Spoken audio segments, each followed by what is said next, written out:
enlightened and innovative humanitarian. Animated primarily by strong bond of brotherhood and fraternal ties.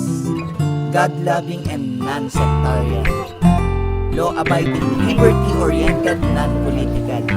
Emblazed with intense mission, service to country, its people, and its community. Pagtulong sa ating kapwa ay aming dedikasyon. Bagong bayani ng makabagong henerasyon. Pagmamahal sa Diyos at bayan ang naging pundasyon. Maging mabuti na ehemplo yan ang aming misyon. Kaya magkaisa sa mabuti na hangarin. Sa paglipad ng agila lahat ay ihilahin. Halina at sumama ikay aming aakayin. Pag-unlad ng ating bayan yan ang aming panalangin. Ito'y pinagtibay na samahan at kapatiran. Sandigan at karamay ang dali panalapitan. Bukas palad sa pagtulong sa mga nahihirapan. Lalo na sa kababayan na wala nang makapitan. Mga kuya at mga ate bagong tagapagligtas. Handa na magprotekta laging bigay buong lakas. Problema na balakid kami bahalang maglutas. Pantay-pantay na pagtingin walang mababa na antas. Marami mang problema sa balikat ang pasan.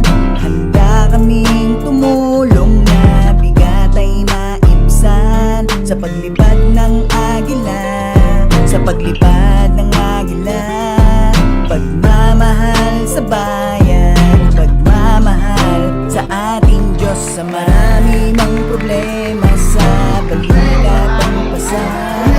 Handa kaming tumulong na bigat ay maibsan. Sa paglipad ng agila, sa paglipad ng agila. Pagmamahal sa bayan, pagmamahal sa ating Diyos Ama.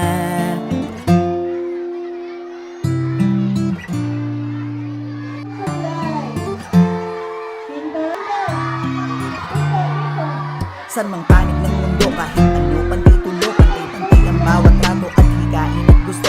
Porsigido at desidido, laging bigay ang todo. Wala sa bokabularyo ang umurong paggusto. Para sa kababayan sinakripisyo ni madami. Simula pa lang mas mayroong binigay na ang sarili. Mabuhay ang agila at napabilang nakasali. Sa aking paglipad, pagtulong sa bayan ay bahagi. Sumama sa pag-ahon, sumama sa pagbangon. Gabundok man pagsubok ng pistola higating alon. Alalay ang agila sa problema na humamon. Kabalikat at katulong nagsilbi na solusyon. Bukal sa aming puso at malabong huminto. Laging bukas sa aming pinto, kompleto lagi ang hukbo. Tila biyaya na ginto, isa sa yaman na tago. Para sa Diyos ang bayan isang pangkat na kasundo. Marami mang problema sa balikat ang pasan. Handa kaming tumulong na bigat ay maibsan. Sa paglipad ng agila, sa paglipad ng agila. Pagmamahal sa bayan, pagmamahal sa ating Diyos. Sa marami mang